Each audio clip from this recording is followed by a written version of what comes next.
They don't count. He won't play up. Oh, then you could afford to lose on me, said Vronsky, laughing. Yashvin had bet heavily on Vronsky's horse in the races. No chance of my losing. Mahotin's the only one that's risky. And the conversation passed to forecasts of the coming race, the only thing Vronsky could think of just now. Come along, I've finished, said Vronsky, and getting up he went to the door. Yashvin got up too, stretching his long legs and his long back. It's too early for me to dine, but I must have a drink. I'll come along in a moment. Hey, wine, he shouted in his rich voice, which always rang out so loudly at drill and started the windows rattling now. No, I don't want any, he shouted again immediately after. You're going home, so I'll go with you. And he walked out with Vronsky. Chapter 20.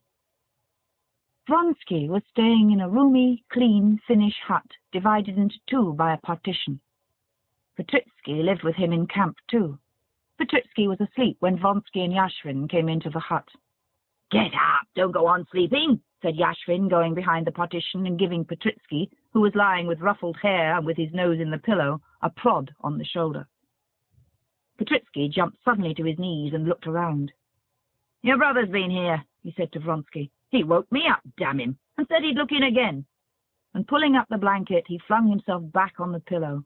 Oh, do shut up, Yashvin, he said, getting furious with Yashvin, who was pulling the blanket off him. Shut up! He turned over and opened his eyes. You'd better tell me what to drink. Such a foul taste in my mouth that... Vodka's better than anything, boomed Yashvin. Tereshenka! Vodka for your master, and cucumbers, he shouted, obviously taking pleasure in the sound of his own voice. Vodka, do you think, eh? Said Petritsky, blinking and rubbing his eyes. And you'll drink something. All right, then, we'll have a drink together. Vronsky, have a drink, said Petritsky, getting up and wrapping a tiger-skin blanket around him. He went to the door of the partition wall, raised his hands, and sang in French. There was a king in Tulle. Vronsky, will you have a drink? Go to hell, said Vronsky, putting on the coat his valet handed him. Where are you off to? Asked Yashvin. Oh, here's your troika, he added, seeing the carriage drive up.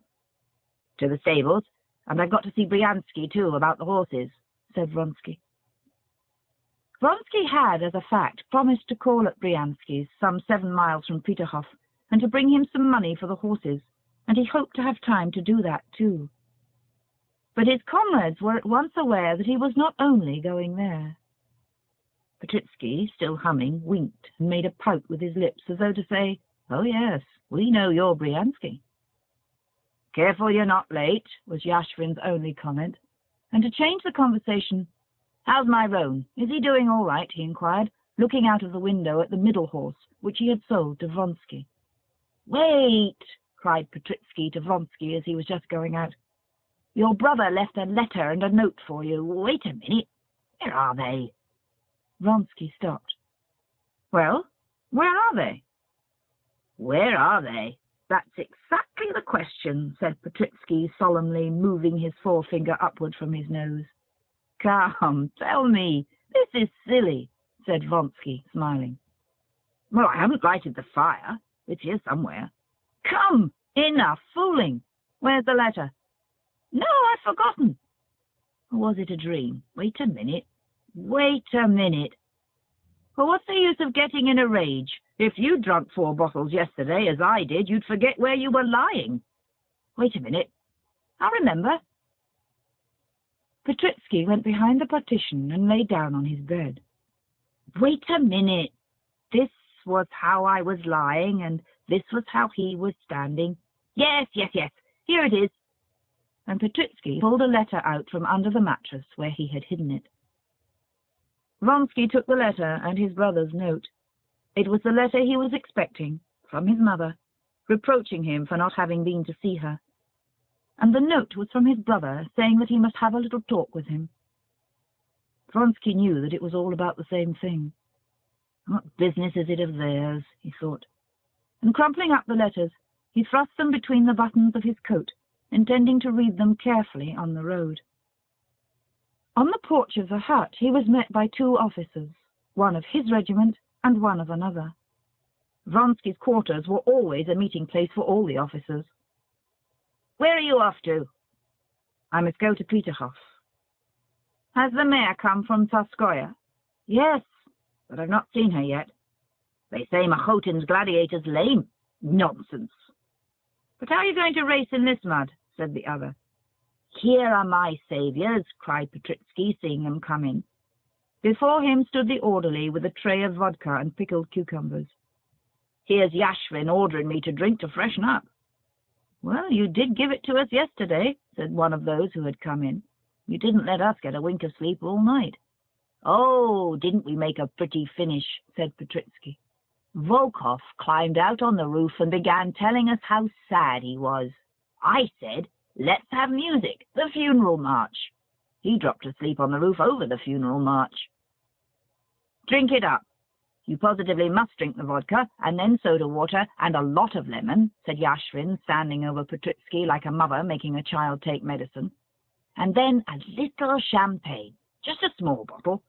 "Come, there's some sense in that. Wait a minute, Vronsky, we'll all have a drink." "No. Goodbye, all of you. I'm not going to drink today." "Why, are you gaining weight? All right, then, we must have it alone. Give us the club soda and lemon." "Vronsky!" shouted someone when he was already outside. "Well?" "You'd better get your hair cut. It'll weigh you down, especially on the top." Vronsky was in fact beginning prematurely to get a little bald. He laughed gaily, showing his even teeth, and pulling his cap over the bald patch, he went out and got into his carriage. "To the stables," he said, and was just pulling out the letters to read them through when he thought better of it, and put off reading them so as not to distract his attention before looking at the mare. Later. Chapter 21. The temporary stable, a wooden shed, had been put up close to the racetrack, and there his mare was to have been taken the previous day. He had not yet seen her there. During the last few days he hadn't exercised her himself, but had put her in charge of the trainer, and so now he had no idea in what condition his mare had arrived yesterday and was today. He had scarcely got out of his carriage when his groom, the so-called stable boy, recognizing the carriage some way off, called the trainer. A lean Englishman in high boots and a short jacket, clean-shaven except for a tuft below his chin, came out to meet him, walking with the awkward gait of a jockey, his elbows sticking out and swaying from side to side. "Well, how's Frou-Frou?" Vronsky asked in English. "All right, sir," the Englishman's voice responded somewhere in the inside of his throat. "Better not go in," he added, touching his hat. "I've put a muzzle on her, and the mare's fidgety. Better not go in, it'll excite the mare." "No, I'm going in. I want to look at her." "Come along, then," said the Englishman, frowning and speaking with his mouth shut, and with swinging elbows he went out in front with his loose gait. They went into the little yard in front of the shed. A stable boy, spruce and smart in his holiday attire, met them with a broom in his hand and followed them. In the shed there were 5 horses in their separate stalls, and Vronsky knew that his chief rival, Machotin's Gladiator, the 16-hand chestnut horse, had been brought there and must be standing among them.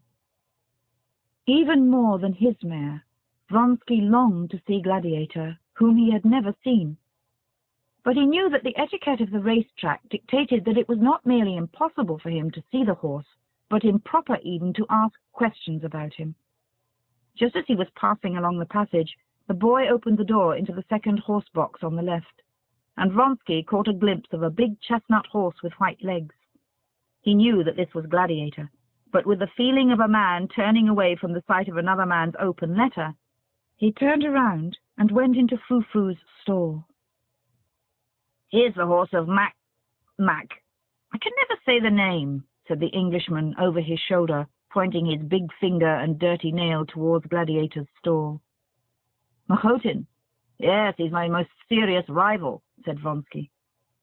"If you were riding him," said the Englishman, "I'd bet on you." "Frou-Frou's more nervous. He's stronger," said Vronsky, smiling at the compliment to his riding. In a steeplechase it all depends on riding and on pluck, said the Englishman. Of pluck, that is, energy and courage, Vronsky didn't merely feel that he had enough. What was of far more importance, he was firmly convinced that no one in the world could have more of this pluck than he had. Don't you think more training was necessary? Oh, no, answered the Englishman. Please, don't speak loud. The mare's fidgety, he added, nodding towards the horse box, before which they were standing, and from which came the sound of restless stamping in the straw. He opened the door, and Vronsky went into the horse box, dimly lighted by one little window. In the horse box stood a dark bay mare with a muzzle on, picking at the fresh straw with her hoofs. Looking around him in the twilight of the horse box, Vronsky unconsciously took in once more in a comprehensive glance all the points of his favourite mare.